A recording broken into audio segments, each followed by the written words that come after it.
Hello, everyone. It's time for episode number 8 of Full Throttle Infinitely Wide, the Motorsports Community Podcast. I'm Preston, and I'm joined by Mike and Craig. How you guys doing tonight? I'm doing good. How about you? I'm doing pretty good. I hope everyone had a lovely Easter. Indeed. Yep, I'm doing alright too, so. that's good. Was your Easter good? Not if, just dealing with, how life expects it. Hopefully we're having a good time even with the blessing from the Pope, so. Yeah. So, it's going to be a bit of a short episode, at least in terms of race recaps, because there weren't a lot of races because, the Cup Series, IndyCar Series, and F1 had this past Sunday off because of Easter.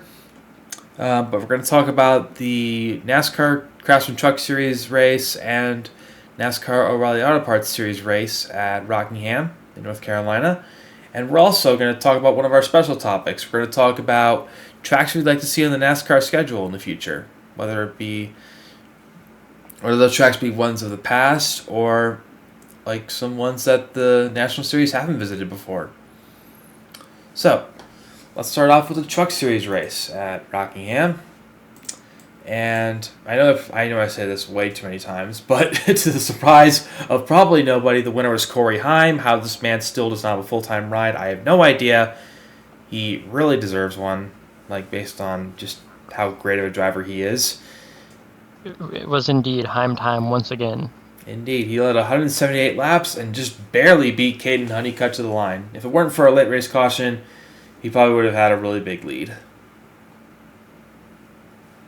Hopefully, team orders is gonna be fixed.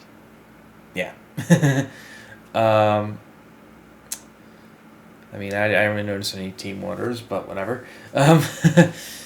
Because Taylor Gray blocking Caden Honeycutt was a little bit suspicious. Yeah. For Corey Heim, so. Yep. So looking at the leaderboard, it looks like 2 trucks DNF'd, that being those being the trucks of Carson Hocevar and Adam Andretti. And Adam Andretti took a bit of a hard hit early in the race. And then we got a DNQ from, no, it wasn't Riggs, it was Chandler Smith. Oh, well, you mean just a DQ. When you say DNQ, it did not qualify. Sorry. That's all right. But yeah, Chandler Smith did end up getting disqualified.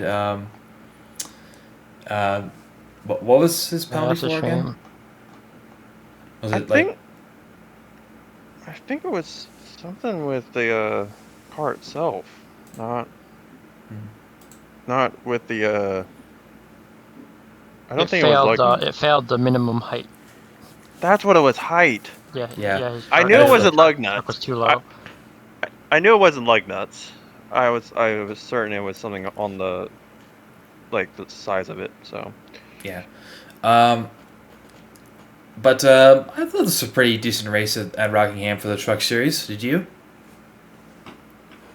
Yeah. The only impact I would say is I was hoping Garcia would repeat his good performance from last year, but He can't do everything. Yeah. I don't know. Sometimes having a driver like Heim doing so well can often spur other teams to kind of get their game together, you know? Mm-hmm. So, ready to move on to the O'Reilly race? Yes. All right. So, it looked like Corey Day was going to win the O'Reilly race at Rockingham. He dominated the first 2 stages, but in the end, we had a first-time winner, that being William Swalich. That was nice to see. Yeah. He led like 80 laps. Earlier, we got a blessing from the Pope for Swalich. For past bad luck. Who was the driver? I kept seeing it briefly on track. There was a car with a full-on Jesus design, had like the tomb and all painted on it. I kept catching glimpses of that on the track, but they never showed it long enough. Oh my goodness. Well, unless you're looking at old memes, but I'm just thinking about Oh, wait, that was actually. unless you're Hold looking on. at Jesus car. We can discuss that later. Anyways,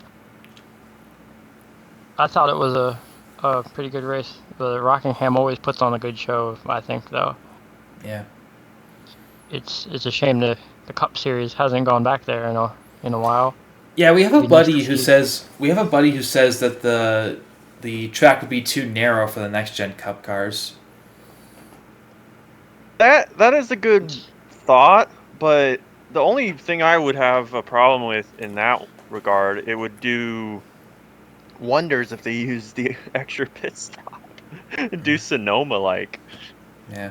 for Gilligan's Island, maybe, if they're thinking that problem. And now that we mentioned the possibility of Cup cars being at Rockingham, let's talk about tracks that we'd like to see on the schedule. I personally would like to see. There are plenty of road and street courses I would like to see on the national NASCAR schedule, and like I know like a whole bunch of them weren't really built with stock cars in mind, but it doesn't necessarily mean they'd be bad stock car tracks. You know what I'm saying? Like I maybe this is because like the possibilities of today's racing games have me spoiled or something, but I would personally like to see like the NASCAR Cup Series, maybe like if not like all three of the national series, take on a track like Laguna Seca or Road Atlanta or Sebring, maybe Lime Rock Park if it's on like not on a Saturday or not on a Sunday I should say, excuse me. Like I just feel like there's just so many possibilities, like there's just so many great road courses here in the States that could play host to some really good NASCAR racing, I think. If we ever go back to the Roval or like any type of Roval racing, it needs. I want to have a nighttime road course race. That'd be cool. I would like to see. I will not like to see New Hampshire as a nighttime race. That would not work because of the tight spaces. But I know they've run the Daytona road course in the past, but I was a couple of weeks ago. I was watching an old IROC race that was the Daytona road course at night, and it just looked really good. So I get what you mean about having a road course at night. Yeah, like a lot of people gave like NASCAR a lot of crap for running the like their own like the shortened layout. Their own road course layout for like the Daytona Clash or something, with like a little chicane near the front near the start finish line. Like a lot of people gave it crap, but I personally thought it was all right. I mean, I didn't hate it. The one course I was thinking of, if we ever have a chance to go somewhere that should be on the NASCAR circuit, we need to go back to Road America. Oh yeah, that'd be cool. I mean, like, not everyone enjoyed it, but I thought it was all right.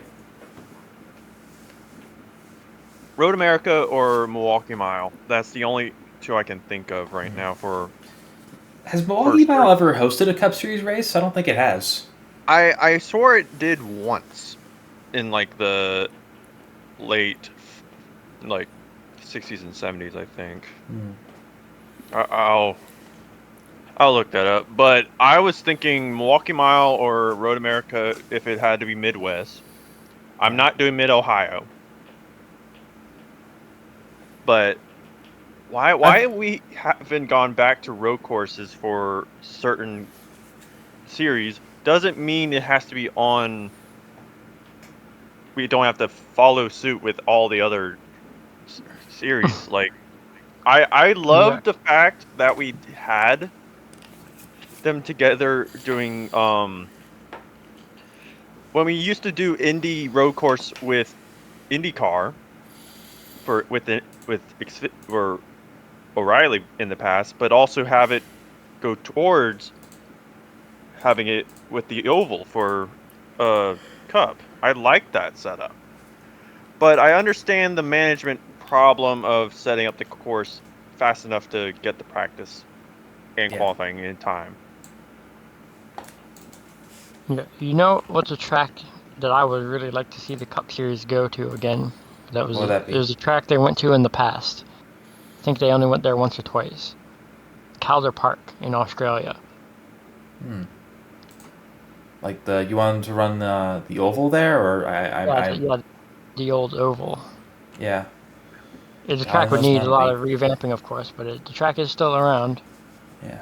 The Cup Series at in Australia, that'd be something. Yep. Neil Now, Bonnet won the last race there. if we ever have a chance, I would say for Cup Series only would be what to do with Auto Club. What if they make elevated, but not too much to ruin the new area that they're building, but just keep the surface where that is and then build off of it. That made me remember a very silly idea I saw for an updated Auto Club track. Was to build like some sort of underground arena in that area with like proper ventilation and all that, but have like an underground type thing. It reminded me of the Dover Motor Speedway outlook of NASCAR kart racing. Yeah. That's a throwback. I love NASCAR kart racing. But the only hope is if we need to widen our horizon and not all. They always say they want to be more in certain areas of like regions in America. I know they can go outside, but you need to figure out the best time schedules for these situations. For example, they have 4th of July might have this year as, for example, at San Diego, or also, why not join up with the scheduled with IndyCar, do stuff at Washington D.C. or other stuff like that. Just expand your horizons, but not too much. Yeah. And I think I read in an article a while back that NASCAR was looking at like potential street races in the West, like Denver. And as someone who lives in Colorado, I am stoked about the idea of that. I'd love to see that happen. And we've done in the past heard news about stuff around New York's like city area, but the only time I can think they would ever do New York City is if it's during 4th of July or... No, I don't think they would ever even attempt New York. Or after they go to Daytona. Because the winner's already there doing his social stuff. Yeah. So, Mike, you don't think like the EA Sports NASCAR like New York street circuit is ever going to be a thing in real life? No. I think it'd be same issue that Baltimore had when they tried a street circuit. The roads just aren't in good enough condition for racing. Well, I remember watching that Baltimore race with you in like what was it, 2011 that we watched, and like at least the roads weren't bumpy like they were in like the ones in San Jose were back in the day. Oh yeah. But one more thing, if they do more into infrastructure towards lighting at certain tracks, not just we can actually try to say like, hey, we can go to the 10th club over right beside Charlotte. We can do that. We can do like I said earlier, New Hampshire, but like I said earlier, lighting. They need to figure out more ways to just staying with safety more, but also figure out lighting so it won't be like that one truck race when they accidentally crashed into the light post. Yeah.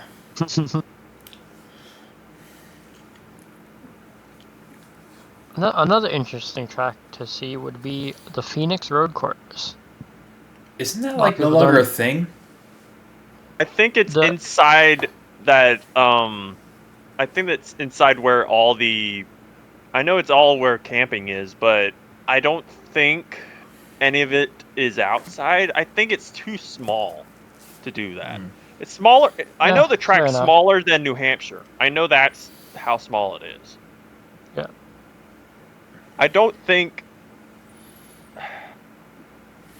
If you want to do road courses like Rovals and such, I love the outside. short track road course.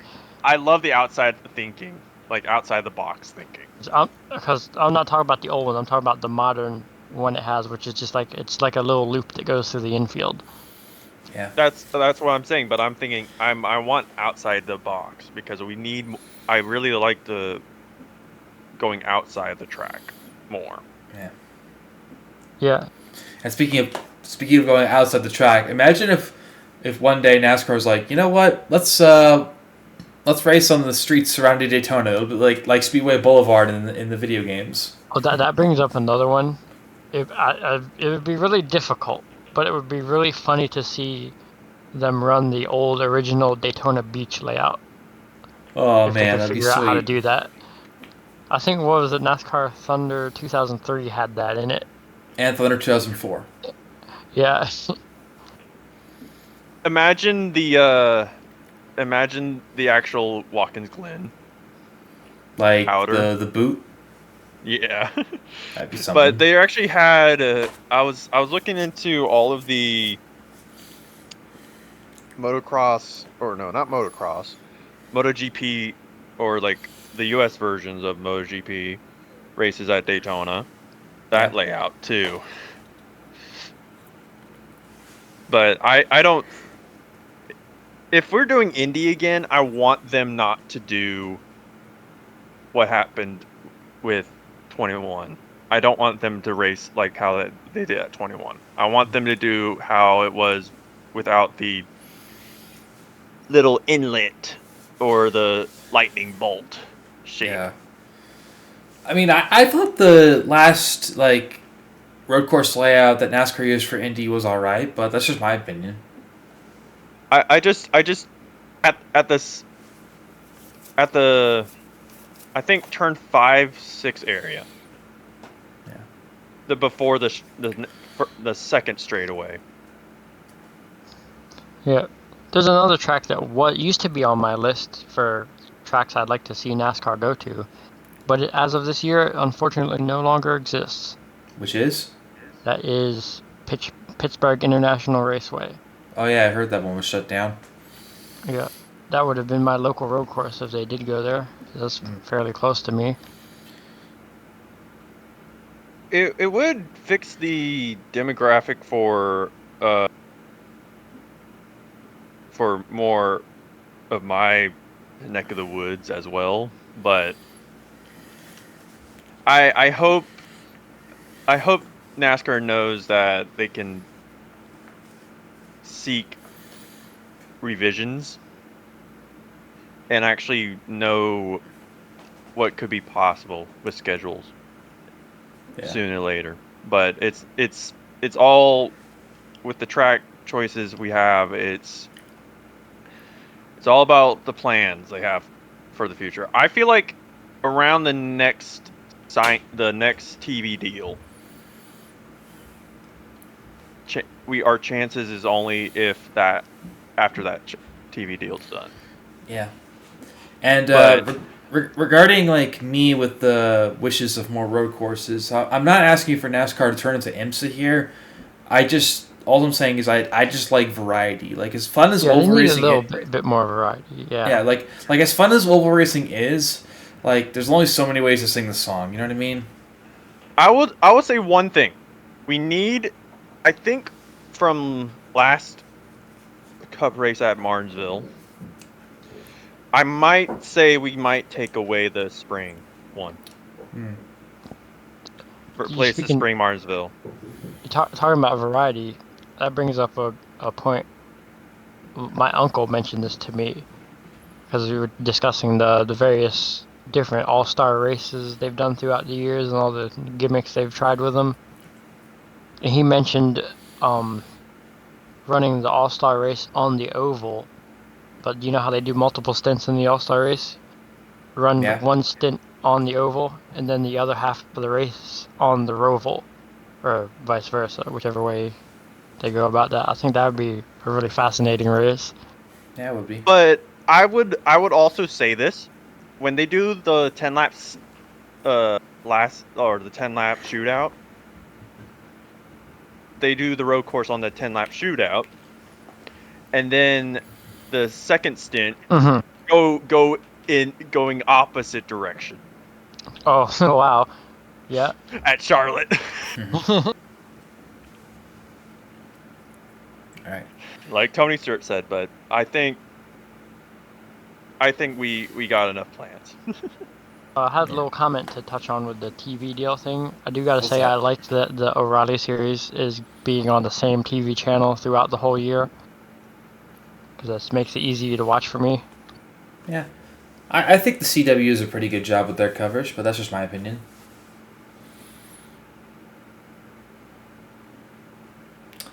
So anyway, have we said pretty much all we could say regarding new tracks? Because I think I've said all I could say. Yeah, I guess so. As much as I would love to see them come back to not come back, but to come to my hometown and for Baltimore to bring their street circuit back, I know that's just a dream unless we completely repave all our roads. Well, hey, you can't Baltimore government. You can't carry anything out completely. Yeah. Now, to revision this for later. You mean revise? Yeah, revise this for the other guys. I would say, if it's region based, we already got Michigan, but we also need to. We'll say, I don't know if they can, since IndyCar was at Barber last.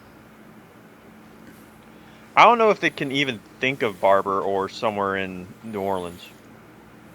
Well, I think the track in New Orleans, they don't run IndyCar anymore, and they don't from when I last remember they don't do a lot of big time professional races there anymore, aside from some Formula Regional stuff. But we'll see. That's my next question for the next episode. So that's gonna be the revised to the next episode. So yeah. So now that we've talked a lot about possible future tracks, I think we'll put this baby to bed. So thank you, Mike and Craig, as always, for joining me for this. I appreciate it. Yep. And thank you to those of you out there who have taken the time to listen to this 8th episode of our podcast. Make sure that you subscribe to my YouTube channel if you want to keep up with the future episodes of this podcast or just future videos in general on that channel. Feel free to support it on Patreon if you wish, but if you're not up for that, no hard feelings at all. And we'll see you in the next episode of Full Throttle Infinitely Wide, the Motorsports Community Podcast. Thank you very much for listening, and have a great day.